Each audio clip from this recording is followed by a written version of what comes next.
This is something we've been talking forever. But now they discovered it with $1 billion research. And I have seen hundreds and thousands of people who just become healthy and well. If something appears on my plate, if I just feel this, I know what to eat and what not to eat. You eat something today and see, just learn to observe how agile and how active your body feels after eating this food.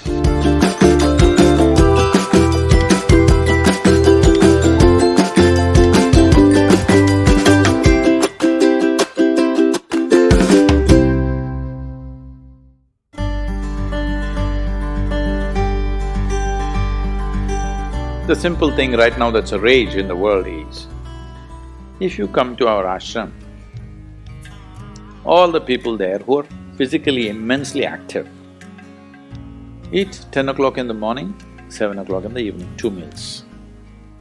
How many doctors have been telling me that they will die of malnourishment, this will happen, that will happen, you must do this, you must do that.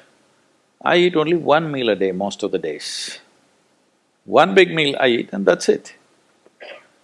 And doctors telling me, no, Sadhguru, the way you're traveling, this will happen, that will happen, you must eat at least once in 4 hours, something you must eat. I said, leave me alone, I'm doing fine. But now, a big university in America comes up with this called intermittent fasting. It's not nonsense, it's good, but they rediscovered something that we have known forever. Now everybody is saying there must be a 16-hour gap. Then all your ailments will go away. What the hell were we saying all these thousands of years? The simple thing is, there are many aspects to this, psychological, physiological. But now cancer is on the rise in the world. A cancerous cell is like a criminal in the society. All of us have in our bodies. Only if they become… their concentration becomes more than what they should be, or they gang up and locate themselves in one place, they become like organized crime. There are pickpockets in Kochi, I'm sure. Hello? There are small-time criminals, individually operating in twos and threes. We don't take it very seriously, we leave it because it happens. But suppose all 100 of them got organized into a organized crime, now we will crack down. Because we know now it becomes a threat to the society. Similarly, cancerous cells are like this. Criminals, they're moving around, doing some damage. Their only problem is, right now, they're generally eating about 8 to 12 times more than what the other cells are eating. So if you just give sufficient break between one meal and the other, most of them will die because they cannot survive. This is something we've been talking forever. But now they discovered it with $1 billion research. And I have seen hundreds and thousands of people who just become healthy and well simply because they're not fueling up all the time when the tank is filling. In the yoga center, all the time people are physically active. So everybody is very hungry by the time it's 3:30, 4 o'clock in the evening, they're extremely hungry. But we learn to live with that because empty stomach and hunger are two different things. Hunger means your energy levels start dropping. But empty stomach is a good thing. In the yogic sciences, today modern science also is coming in line with this. But what we know by our experience, you will spend $1 billion to come there. Because research is all about how many $1 million, that's how it is. Your body and your brain works at its best only when your stomach is empty.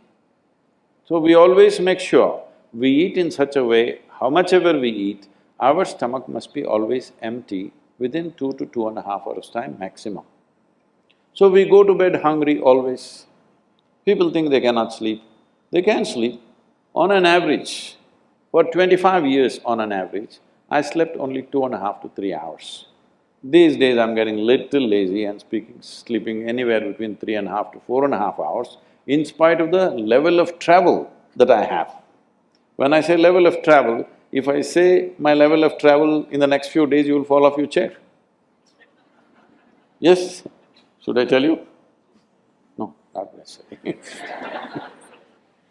Because in the next 10 days, I'm in 5 different countries doing I don't know how many events, all kinds of events.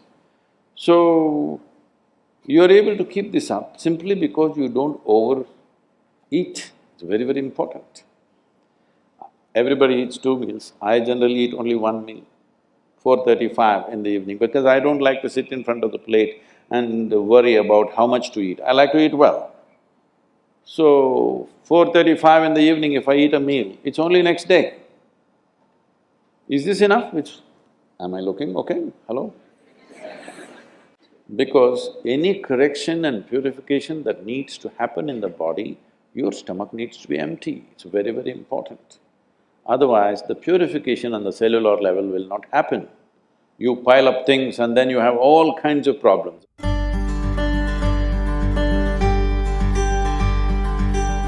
When you… when you don't touch the food, you do not know what it is. If food is not good enough to be touched, I don't know how it's good enough to be eaten. So we should not have listened to our mothers and we should eat with our fingers because touching our food helps us stay in contact with it. You can… the cleanliness of your hands is entirely in your hands. The cleanliness of the fork is not entirely in your hands. This is true.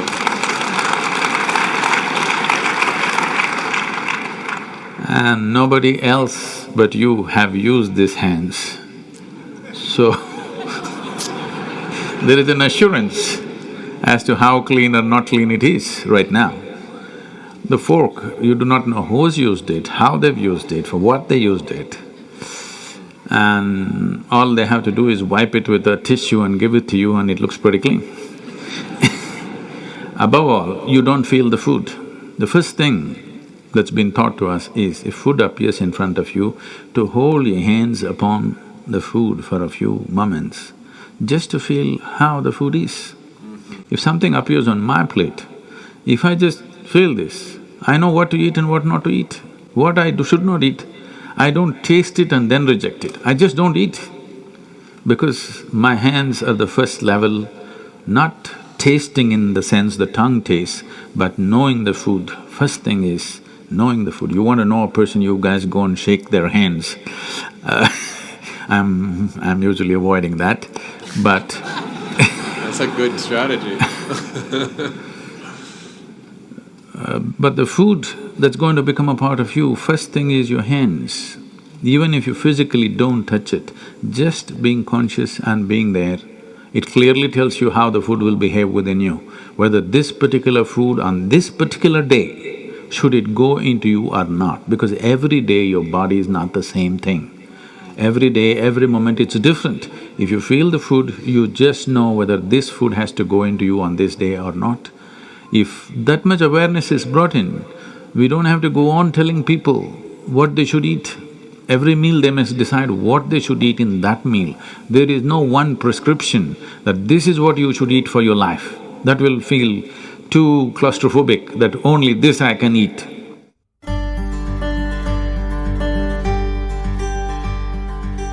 Your selection of food and consumption of food also must happen consciously.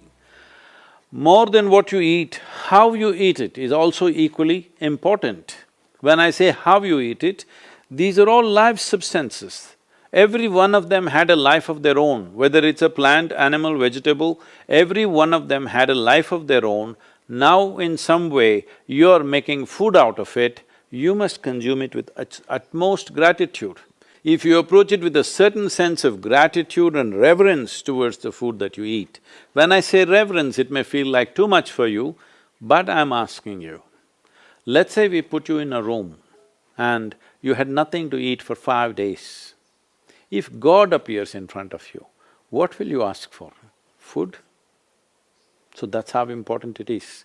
You must understand the food on your plate is not just a substance, it is not a material, it is not a commodity, it is life.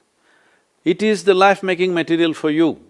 So you must treat it as such.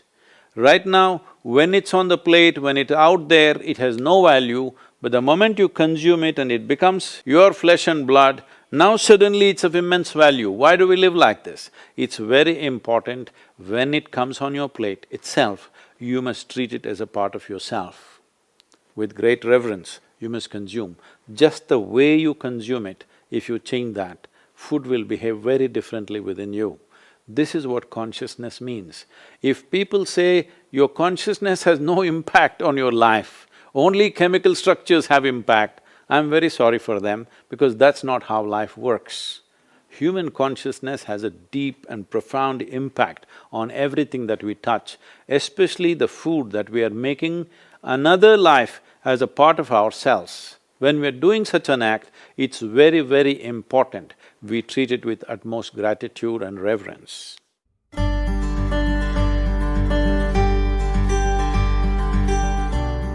I want to tell you, there is no such thing as good habit and bad habit. Habit means you are functioning unconsciously. If you are functioning unconsciously, that's a bad thing because the whole thing about being human is we are capable of doing things consciously. That is the beauty of being human, that we can do everything consciously. What an animal does unconsciously, we can do the same thing consciously. We can eat unconsciously or we can eat consciously. We can breathe unconsciously or we can breathe consciously. Everything that we can do it consciously. The moment we do something consciously, suddenly that human being looks very refined and wonderful. Just because somebody walks and speaks consciously, doesn't he become a beautiful human being? Yes or no? That's all. So why is it that we are trying to develop habits as if there's a good thing? Habit means fixed realities where you don't have to think. You get up in the morning and it'll happen to you. No, don't try to automize your life. That is not efficiency, that is the efficiency of the machine. This one is supposed to function intelligently and consciously. Nobody is expecting it to function like a machine. So, about food and stuff, food must be suitable for the body that we eat for. It is for the body. This is a building material for this body, the food that you're eating. What is the appropriate food? Unfortunately, it's all messed up right now. Traditionally, we ate very sensibly in this country, but these 1,000 years of innovations have brought other kinds of food cultures, and today the national diet is pizza or pasta. What is it? Which is one? I don't know. Both were competing. So, we are losing our sense about food. It's definitely time to look at what is the most suitable thing. If I go into that food, it's a very long process, but you must experiment with food, not just by the tongue, but by the body. You eat something today and see, just learn to observe how agile and how active your body feels after eating this food. If it feels like it wants to go to the grave, that's not good food.